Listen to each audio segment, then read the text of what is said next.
आत्मा के बिना शरीर लाश कहलाती है। अगर हम जीवित हैं तो हम आत्मा भी हैं। क्या आपने कभी अपने अंतर्मन की आवाज़ सुनी है? क्या आपको आपका अंतर्मन का मार्गदर्शन मिला है?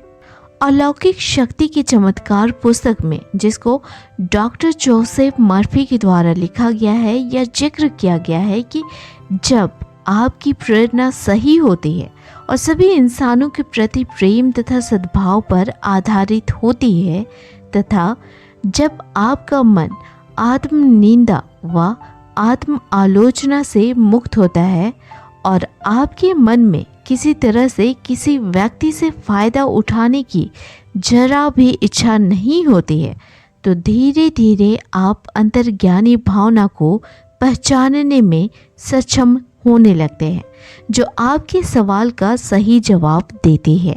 जवाब कई तरीकों से मिल सकता है, लेकिन आमतौर पर जवाब एक आंतरिक अनुभूति के रूप में मिलता है, जो आपको आगे बढ़ने या पीछे रुके रहने को कहती है। आपका चेतन मन राह में आने की कोशिश कर सकता है, लेकिन जब आप मामले के सकारात्मक और नकारात्मक बिंदुओं पर सोच विचार कर लें और फिर मामले को बुद्धिमानी तथा ज्ञान से भरे अपने अवचेतन मन यानी सबकॉन्शियस माइंड की ओर मोड़ लें, तो आपको अंतर्ज्ञान की कौंध के प्रति चौकन्ना रहना होगा, जो अक्सर आपके गहरे मन से स्वतः ही ऊपर उठती है। एक बार एक व्यक्ति को उसके दोस्तों ने शिकार में चलने को कहा। वह हामी भरने ही वाला था और इस पर विचार तथा मनन चिंतन कर ही रहा था, लेकिन तभी उसकी आंतरिक आवाज़ ने स्पष्टता से कहा, मना कर दो, और उसने मना कर दिया। बाद में न्यूज़ के द्वारा पता चला कि कोहरे की वजह से उसके दोस्तों का एक्सीडेंट हो गया और वे मारे गए। असल में वह व्यक्ति हर रोज यह प्रार्थना करता था कि ईश्वर उसके जीवन की रक्षा करे और उसका हर कामों में मार्गदर्शन करे।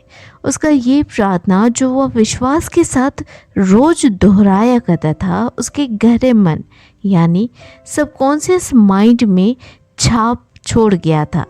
परिणाम स्वरूप जब सच में उस पे संकट आने वाली थी, तो अंतर्मन की आवाज़ बनकर उसका रक्षा करने के लिए प्रतिक्रियाशील हुआ।